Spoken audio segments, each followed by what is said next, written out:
Good morning, Upper Sixth. Well, over breakfast this morning, I was reading this Forbes article. Feel free to pop online. And I thought global niche markets. This is a Savile Row tailors. Richard James was the original tailor that opened a shop on Savile Row in 2000, and I think it's 2019 or 17. A very wealthy property magnate from New York bought the company but left Richard James in charge, and then they opened up another store in New York. So they're clearly going to where money is. This is a niche brand. You'll see from the case studies that if you want a tailored suit, they start at £6,000, and if you want one that's just off the rack, so ready to wear stuff, they start at £1,500. So we're talking about niche and a little bit less niche or more mass between those two different price points, which is what the case studies are about. This fits in nicely to theme 4 global niche markets. It also goes into bullet point 1, consumer tastes and preferences, market trends, and I've included a bit of a revision data extract B for you on wage inflation, and also there's a decline in formal wear sales because of COVID, and I've put all that in there for a quick revision for you. Let's have a look through the 20 marker. So Richard James is considering expanding its market share in the global luxury fashion market. Okay, so they're looking to expand market share, and they tell us the market. Okay, that looks like an aim to me.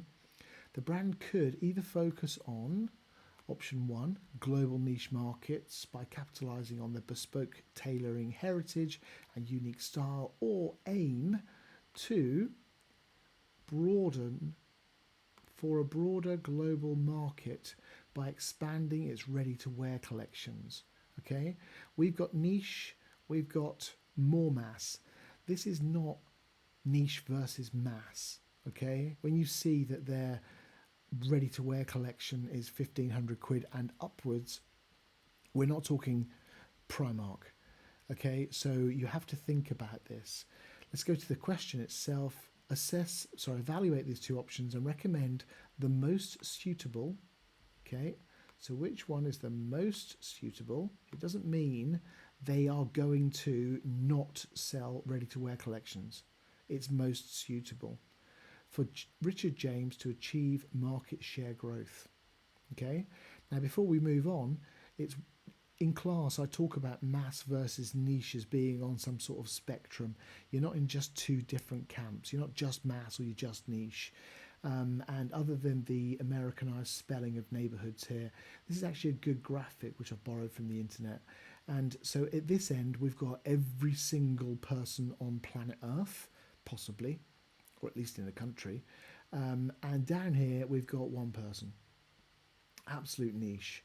So somewhere in between, we are going to have bespoke tailoring and ready to wear. And we're probably going to have, I'm making this up, ready to wear there, and that should be option 2 really. And then maybe down here, we're going to have the £6,000 bespoke suits. Okay? Don't make the mistake with this type of question of just going mass niche, because it would be wrong. So we know what we're looking for. We know we're looking for luxury. So I'm looking for prices. I've already mentioned some of them. I'm looking for this heritage and unique style. I'm looking for evidence. I'm thinking about what will be in the case study before I even go there. And I'm thinking, how would we measure market share growth? Because clearly this is our hook, isn't it? Most suitable to achieve that. So how would that would be number of suits. It could be the amount of money, the revenue that I get from suits. Maybe if I sell even more tailored suits, for example, then maybe I can increase revenue. Then this might be an indication of market share growth, depending on what's going on with the competition. So I know what I'm looking for. So extract A is taken from the Forbes article, and I've just changed it, obviously. And we can see that, you know, the norms up until, initially greeted with skepticism, niche. Okay, he's going into Savile Row, the old boys network of making suits. the capital of London for tailoring, and he decided to do something else. He decided to open up his gentleman's club. Yeah, so the founder was perceived as an outlier, more niche. Lovely language for niche here. And so modernising British tailoring for a contemporary clientele. Maybe people are willing to spend more money if they think it's more niche. We've got some of those people that might have more disposable income, and clearly they have invested it more recently to update their premises. If you go onto their website, which I did to research this video for you, you'll see that they've got a cocktail bar in there as well, which is quite nice. And this adds to the British quirkiness, more niche language.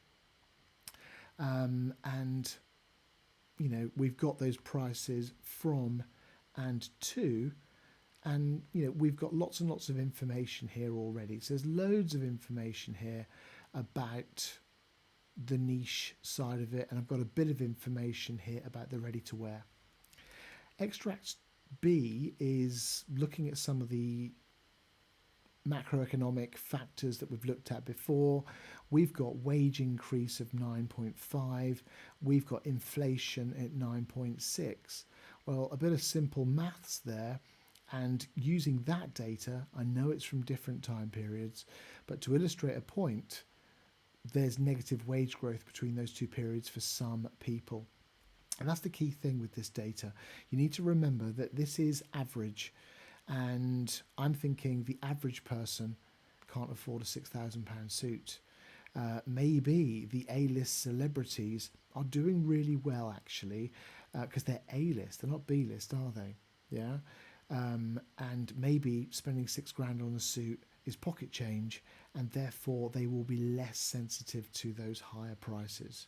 So this is average. These guys are not average. These guys are not average.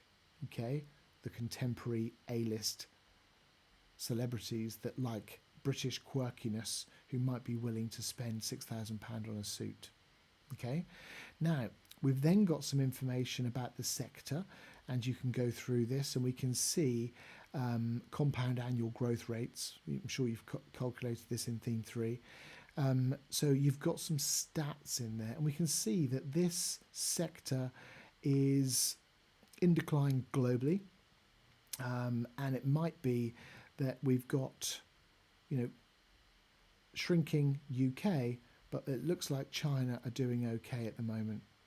Okay, so actually there's lots of expensive suits being sold in China. Maybe that's the growth of an emerging market. Okay, we might be able to link that into our first unit we did in theme 4. We've then got some forecasted data down here, and we can see that there is forecasted that much decline in 2025, and we can see here's interesting information about niche. So this is UK data, 0.1 pieces in 2024. So we've got, you know, this is per capita, so per person in the UK, each person buys 0.1 suits. That doesn't mean they buy chunks of a suit, by the way. I'm sure you know that. Hopefully that's a good guide through the data, and you would have enough information to write your answer. For this, we're looking for option 1, 2p paragraphs, 1 in favour, 1 against. Option 2, repeat the structure. Answer the question 1 line by choosing the most suitable, and then justify your answer by sort of bad-mouthing the other option and saying why the first option is so much better. So we get those comparative analysis marks. You're then going to think about a MOPS if you can think of one in context, and if you can't, don't bother writing one. You've just wasted some ink. If it's in context, maybe you're going to get some marks for it. Not necessarily needed, but those future-orientated things. Maybe one of the chief examiners likes short-term versus longer-term in 20-mark conclusions. So here's our essay. And just to remind ourselves, we are most suitable to achieve market share growth. Okay, I'm going to put that up there because I'm going to want to see something about sales growth, market share growth at the end of each paragraph, and I'm definitely going to need to see that in the first line of the conclusion. Let's see how we get through this. I'm not going to read all of this because that's a bit boring. You can read, but I will talk about some of it. So we're going to start off with some form of demonstrating and understanding in context. So the global niche market, specific segment, global luxury fashion market, not just any old market, so we've got some context, where consumers are often willing to pay premium prices for suits. So we know this, yeah, so let's get it in the beginning of our answer. The examiner will read this and go, this student understands global niche markets in context. It also gives you the foundation of your answer, and lots of the evidence I mentioned from the case study you will see in this. If we skip to the end, you can read all of it, but if we skip to the end, indicating potential for growth in niche market of bespoke tailoring. It's the hook at the end of the paragraph. Our counter-argument, we'll leave a space between it just to signal to ourselves and the examiner that here is the counter-argument, so at least they can find it. And we're going to start it with a nice however, nice language to signpost to the counter-argument. Limited market size, standard sort of argument here, but we need to talk about the potential for growth. Well, we've got those compound annual growth rates from the case study, and we've got lots of quotation marks around here because the case study is just beautiful. Now, when you see the case study this summer, the examiners have spent a lot of time writing these things, stripping out the rubbish you don't need. So if it's in the case study, use it. Okay, it's there for a reason. Let's skip to the end of this and see if it comes back to the hook. Yet the overall market contraction could limit growth opportunities. Market share growth. Doing well so far. Then we want another definition to do with ready to wear, but remember this is global niche markets question, so we can't just define ready to wear clothing. Expanding ready to wear clothing targets a more mass market within the global luxury fashion industry. So it's more. It's not mass, it's more mass. You could even write less niche if you wanted. At least it contextualizes it properly and it gives you the structure for your points. An advantage to this is, yeah, we've got some numbers in there. Hopefully you can count the chains of argument. And then potentially, here's the link to global market share, offsetting the declining suit market by tapping into more significant, less cyclical segments, helping them grow market share. Okay, so the whole point of being trendy, quirky, on point for changing trends, we understand it's quite difficult to keep up with that, yeah, and to hopefully make a profit. If we're going down the ready-to-wear collection, maybe they're tapping into that more, I'm just going to buy a suit because I want a suit, okay? However, look, there's a space between it to signal. However, here comes my counter-argument.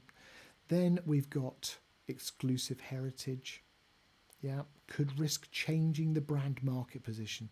This is the standard sort of argument for shall we start discounting something? Well, with this one, they could possibly just move into a different market segment by doing what they're doing. And we're looking at some of those things they might miss out on. So let's do the last sentence, see if it comes back to the hook. A broader focus on ready-to-wear lines could overshadow the emphasis on a touch of British quirkiness and bespoke craftsmanship as key differentiators, reducing its bespoke tailoring market share. So I might have just ended it there, saying they're going to not be differentiated much, but because I've underlined the hook and put a H next to it, I'm going to make sure the hook is at the end of every single paragraph. In context, you'll notice. Then we're going to come to the conclusion. Focusing on global niche markets through bespoke tailoring, heritage and unique style is the most suitable strategy. Most suitable, there we go. So we have answered the question, which is always quite handy in an exam. Then we need to justify it. Let's see how we've done with this.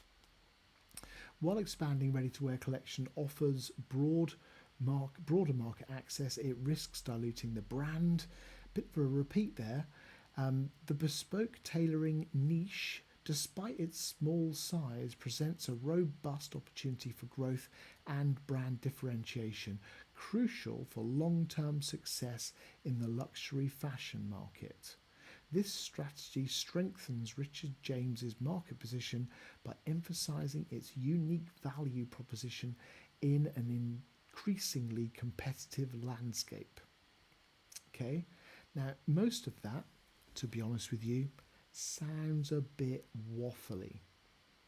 Okay, now that first bit I think we could probably do without. Okay, so it's going to quickly, I say quickly, put some lines through that. And then we're thinking about, yes, it's smaller, but however, it's okay. And then it says that they can use this to compete. That's a bit better. The first bit was sort of an attempt to badmouth ready-to-wear collections, but didn't do it very well, to be honest with you. We tend to find that when we're writing things quickly, there's a bit of waffle there. Now, thinking about a MOPS, if you needed a MOPS, which I would argue you don't because of this justification, I've listed a couple of MOPS for you to think about it in context.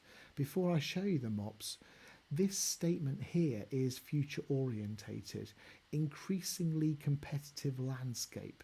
That sounds like it's increasingly competitive. Now the reason we could make that a bit more contextualized is we've got a shrinking market segment. We know that from, we've got decreases over here. We could just add a link back to that if we wanted to, but this is fine. This is a MOPS.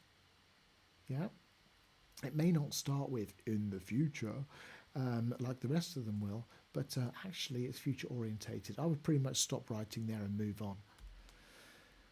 MOPS, market. So I've used some quotes here talking about remaining competitive. Okay, so we know that to remain competitive, you're going to need to keep up to date.